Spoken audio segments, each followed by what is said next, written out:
The voice in the video was unmistakable. "Leona is such a worthless dumbass. Next month we're getting rid of her. Victor, mark my words, she has no clue it's coming. Grayson Carter, my boss of 20 years.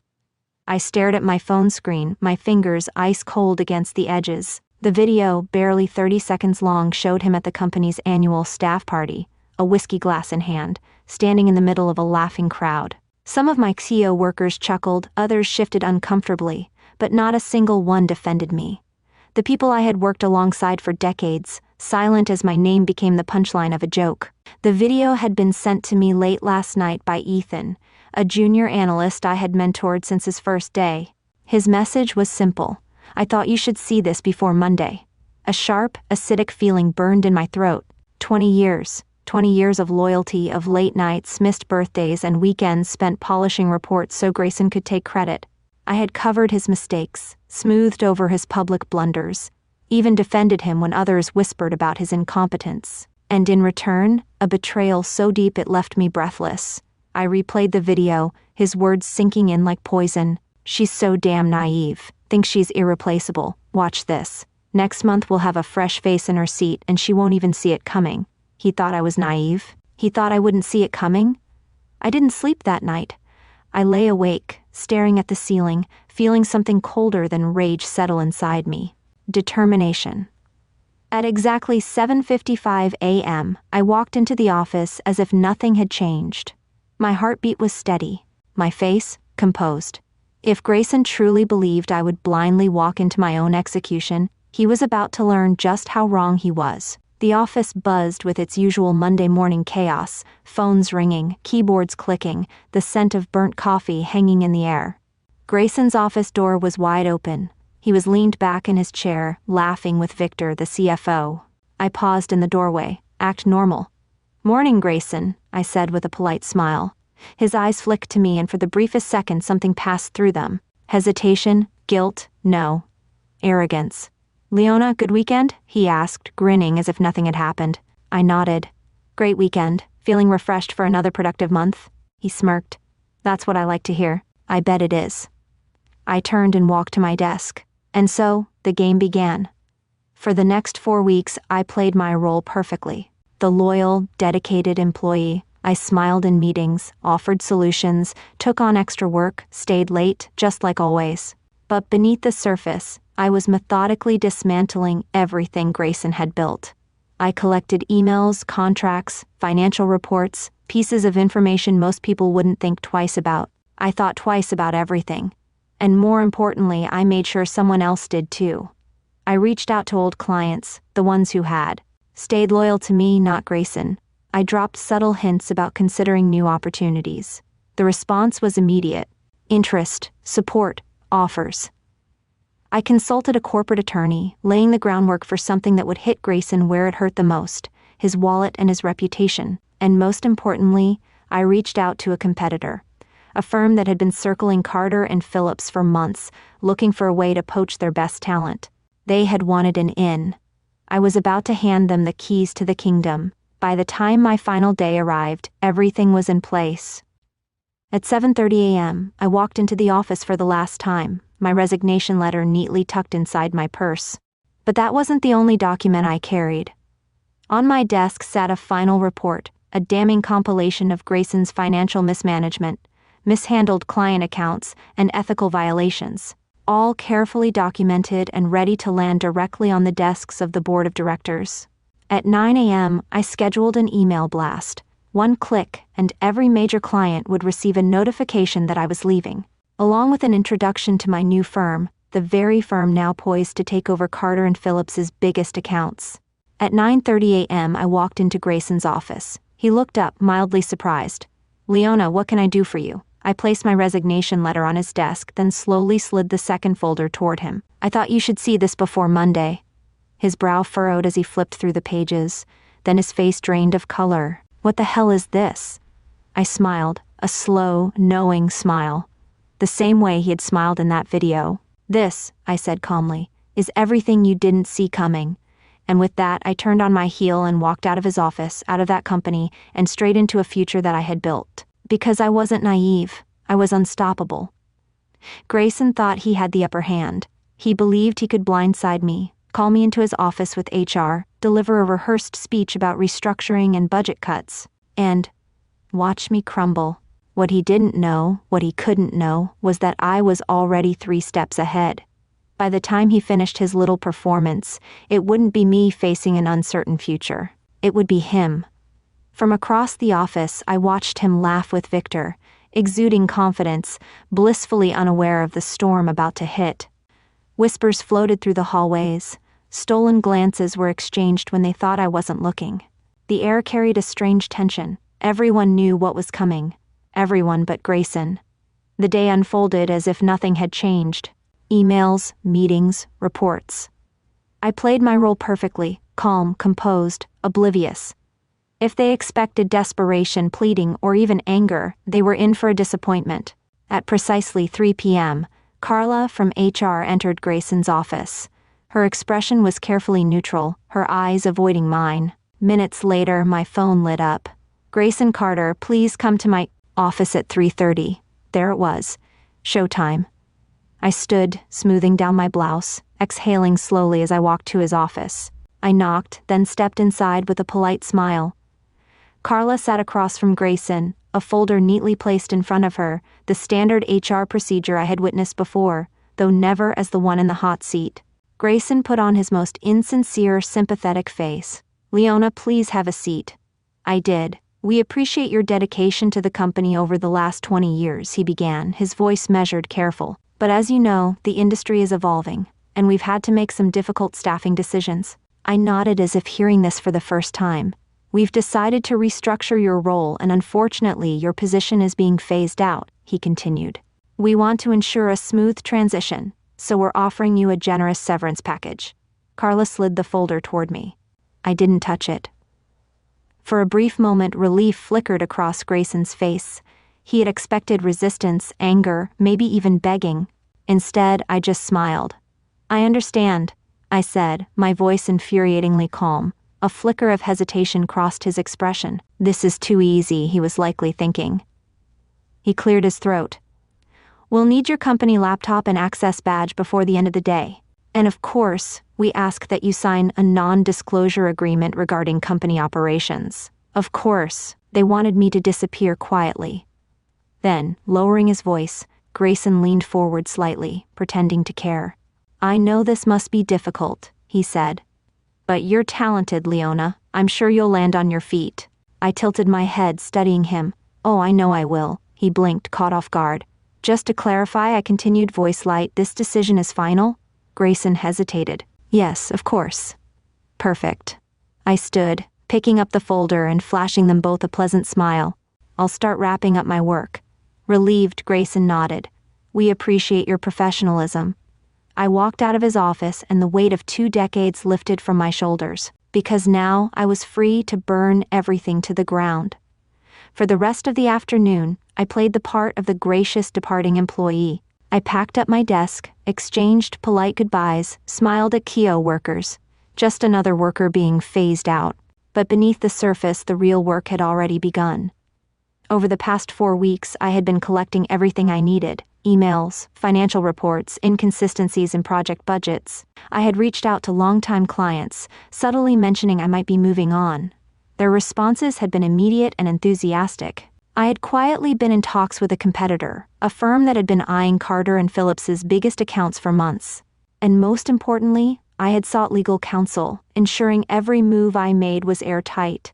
By 4:45 p.m., I was ready. At exactly 5 p.m., an automated email went out to every major client, informing them of my departure and directing them to my new firm. Attached was a portfolio of upcoming projects, ones they had already trusted me to oversee, not Grayson. At 5:05 p.m., an anonymous tip landed in the inbox of the company's board of directors. Attached, a detailed report exposing financial mismanagement, questionable accounting practices, and most damning of all, evidence of Grayson pocketing client funds under the guise of executive bonuses. At 5:10 p.m., I dropped my company laptop and badge on Carla's desk, offering her a warm smile as I walked out for the last time. At 5:15 p.m., Grayson's phone rang. and by 5:30 p.m., his world had begun to collapse. That night, as I sipped a well-earned glass of wine, my phone buzzed with messages from colleagues and industry contacts. Grayson had been called into an emergency meeting with the board. Rumors were already flying. Panic had set in. By the following morning, the news had spread. Carter and Phillips had lost 3 major clients overnight. Their stocks plummeted. The board was demanding answers, and by the end of the week, Grayson Carter was no longer the CEO. I never responded to his frantic emails or the late-night calls. There was nothing left to say. He had underestimated me, thought I was naive, thought I wouldn't see it coming. But now, he was the one blindsided. And I walked away with everything he never saw slipping through his fingers. Grayson had no idea that his carefully constructed empire was already crumbling beneath him.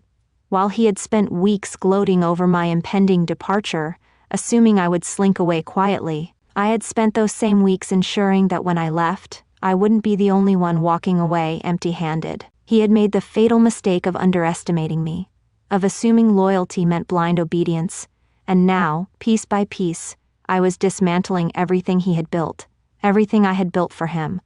Before logging out for the last time, I archived every email, every contract, every project file within my reach. All perfectly legal, considering I was still an employee until the end of the day. Then, with deliberate precision, I sent one last email, not to Grayson, but to his biggest client, Henry Miller. The Henry Miller, whose contract alone accounted for 40% of Carter and Phillips's revenue. My message was short, professional, but devastating. Hi, Henry. I wanted to thank you for your partnership over the years. Given my upcoming departure from Carter and Phillips, I wanted to let you know I'll be available for consulting in the near future. I would love to discuss how I can continue assisting your company. Let me know if you'd like to set up a call. I hit send. That email alone, more lethal than any lawsuit. At exactly 5 p.m., I walked out of the building for the last time. I didn't look back, because Grayson had no idea what was coming next. The first domino falls the next morning, I woke to my phone buzzing incessantly. An unknown number. I already knew who it was. I let it ring. The longer he panicked, the better. By 10 a.m., I had 3 missed calls from Carter and Phillips. By noon, a text from Ethan, the junior analyst who had first sent me that incriminating video of Grayson. Leona, whatever you did, the office is in full meltdown mode. Henry Miller just pulled out of his contract. Grayson is losing it. I laughed, sipping my coffee as I read the message. Henry Miller, always a shrewd businessman, had clearly seen the writing on the wall. He knew the real brains behind his success at Carter and Phillips hadn't been Grayson. It had been me. And now, that stability was gone. At 2:30 p.m., another call. This time I answered. Hello, a sharp exhale, then, Leona.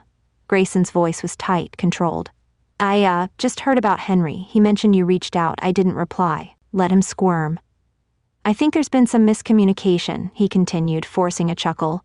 Henry seemed to think you were leaving to work elsewhere. He got spooked. I'd love to clear things up. Ah, there it was. He wanted me to fix his mess. The arrogance of it. I leaned back in my chair, tapping my pen against the desk. Grayson, I said smoothly, you told everyone I was a worthless dumbass who wouldn't see it coming. Why would you need me now? Silence. His breathing tightened. He knew exactly what I was referencing. Leona, he tried again, slower this time, more careful. You know, that was just office banter. I let out a soft laugh. Oh, I don't hold grudges, Grayson. I just make smart decisions. Henry made one too. I heard him grit his teeth. Are you working for someone else? The desperation was creeping in now. He was scrambling, trying to calculate his next move. I don't see how that's relevant to you, I replied. A long silence. Then, this isn't a smart play, Leona, he warned. We have a lot of mutual contacts in this industry. Ah, there it was, the veiled threat. He still thought he had power over me. I smiled. And yet you're the one calling me. I hung up before he could respond. Burning the bridges behind me, Grayson was just the first domino to fall. Over the past month, I had been in quiet discussions with his biggest competitors. The moment I left Carter and Phillips, I had walked straight into the office of their fiercest rival, Sterling and Company. Not only were they offering me a position, but they were prepared to match every client I brought with me. And Henry Miller? He was just the beginning. By the end of the week, 3 more clients had followed Henry's lead. Carter and Phillips' stock took a sudden dip, and whispers of internal instability spread like wildfire. By the end of the month, Grayson was no longer CEO. I never responded to his desperate emails, his last-minute attempts to make things right. There was nothing left to say. He had underestimated me, thought I was naive, thought I wouldn't see it coming. But now, he was the one blindsided. And me? I walked away with everything he never saw slipping through his fingers. I let the silence stretch, savoring the weight of his hesitation, the unspoken admission that for the first time, Grayson Carter was afraid. He had built his entire career on arrogance, on the assumption that no one beneath him had the power to challenge him. And now, he was grasping at the edges of a crumbling empire, desperately trying to figure out who had lit the match. "Did I orchestrate this?" I repeated, my voice smooth, amused even. "Grayson, I'm just a worthless dumbass, remember? What could I possibly do to cause this much damage?" His breath hissed through the receiver. "Leona, be serious." I smiled, settling back into my chair, twirling a pen between my fingers. "I am being serious. You made it clear I had no real value to this company. So why would anyone care that I left?" He cursed under his breath. I imagined him pacing in his office, hair disheveled, sleeves rolled up, the self-assured smirk wiped clean from his face. He was unraveling, and he knew it. "Listen," he said, his voice dropping to something almost desperate. "I know we had our differences, but we don't have to do this. There's still a way to fix this." I raised an eyebrow. "Fix this? Come back," he blurted out. "We can renegotiate. A better salary, a senior position, hell, a partnership. Just tell me what you want, and we'll make it happen." Ah, there it was. The last pathetic grasp at control. He was finally realizing that I hadn't just been another replaceable employee. I had been the foundation holding his empire together. And now that I was gone, the cracks had turned into canyons, and he was the one at the edge, staring into the abyss. "Grayson," I said, my voice soft, deadly, "you don't have anything I want." A sharp exhale. "You really think Sterling and Company will be loyal to you? You're a pawn, Leona. They're using you to take us down, but once that's done, you're nothing to them." I laughed. "Oh, Grayson, that's where you're wrong. You see, I made sure I wasn't just an asset, they see me as an investment. Unlike you, Julian Pierce knows how to treat talent. He doesn't stab his best employees in the back." Silence. Then, through gritted teeth, "You're going to regret this." I sighed, almost disappointed. I was hoping for something more original. You know, a real threat. But if all you have left is empty words, I'd say that confirms what I already knew. "And what's that?" he sneered. I smiled. "You've already lost." I hung up. The final collapse by the end of the week, the damage was irreparable. Henry Miller's exit had been the catalyst, but the domino effect was unstoppable. 3 more major clients followed, each taking their multi-million-dollar contracts elsewhere, many of them straight to Sterling and Company, under my direct guidance. The financial hemorrhaging was too much. Investors started pulling out, the board grew restless, and whispers of Grayson's incompetence turned into open discussions about leadership change. By the second week, Carter and Phillips's reputation was in shambles. Articles circulated about internal instability, about mass client departures, and about an executive team scrambling to salvage what was left. Employees who had once laughed at Grayson's drunken jokes about me were now updating their resumes, sensing the inevitable. And then, the final blow. At precisely 10 a.m. on a Friday morning, an internal company-wide email leaked. The board of directors had convened an emergency meeting. Grayson Carter was being forced out as CEO. Ethan sent me the screenshot. "You won't believe this. The bastard's done." I believed it. I sat back, exhaling slowly, letting the weight of victory settle over me. Not triumphant, not vengeful, just satisfied. Grayson had underestimated me. He had laughed at me, dismissed me, and planned my downfall with a whiskey glass in hand. But he never saw this coming. And now, I had taken everything from him. His company, his reputation, his security. And in the end, the only thing left for him was the lesson he never saw coming. That power isn't in titles. It isn't in arrogance. Real power? It belongs to the ones who see the game for what it is and play it better than anyone else. I sat back, sipping my coffee as I scrolled through the headlines, watching the carefully constructed facade of Carter and Phillips crumble piece by piece. The damage was beyond repair, and the best part? Grayson had done it all to himself. His arrogance, his betrayal, his belief that I was nothing more than a replaceable cog in his machine, those were the very things that had ensured his downfall. He had built his empire on my back, and the moment I stepped away, it collapsed under the weight of his own incompetence. By noon, my phone buzzed again. Ethan. The board just voted, Grayson's out, effective immediately. They're bringing in an interim CEO while they try to salvage what's left. I smiled to myself. I had known this moment was coming, but seeing it confirmed? That was pure satisfaction. Grayson Carter, the man who had humiliated me, underestimated me, and cast me aside like I was nothing, had just been stripped of everything he had spent years clawing his way toward. And me? I had walked away on my own terms, straight into a better position, with a company that actually valued what I brought to the table. It wasn't just about revenge. It was about justice. By the time the afternoon rolled around, another email popped up in my inbox from Julian Pierce. It's official. C&P is scrambling to recover, but they won't. We've secured 4 of their top clients, and more are reaching out. You were right. Once the cracks started to show, the whole foundation collapsed. Of course I was right. I had built that foundation. I had kept the company afloat for years while Grayson paraded around, acting like he was the genius behind it all. And now? Now, he was nothing more than a cautionary tale. I closed my laptop, stretching as I glanced out the window. The city skyline stretched before me, the world wide open in a way it hadn't been in years. I wasn't just free of Carter and Phillips, I was free of the weight of being overlooked, undervalued, and underestimated. My phone vibrated again, this time an unknown number. I already knew who it was before I picked up. Leona. His voice was raw, hollow. He sounded like a man who had just lost everything. Because he had. Grayson, I greeted smoothly, leaning back in my chair. To what do I owe the pleasure? A pause. A deep breath. Then, you win. I smiled, savoring the words, I know, and with that I hung up. Because for the first time in 20 years, my time was far too valuable to waste on him. Grayson walked in, but he wasn't the man I once knew. The arrogance had been stripped away, replaced with something raw, desperation. His suit was still sharp, but the confidence he used to wear like armor was gone. He stood there, hands shoved into his pockets, eyes scanning my new office, my new life. The life that could have been his, if only he hadn't underestimated me. I didn't rise from my chair, didn't offer a greeting. Instead, I leaned back, fingers tapping against my desk. I assume this isn't a social call, I said coolly. Grayson let out a forced chuckle, stepping forward.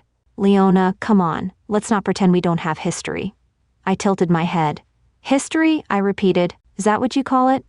Funny, I was under the impression that I was just a worthless dumbass who wouldn't see it coming. He flinched. Good.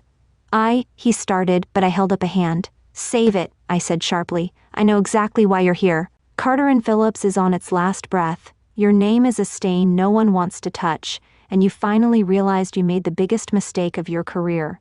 His jaw tightened, but he didn't deny it. You've made your point, he admitted, exhaling.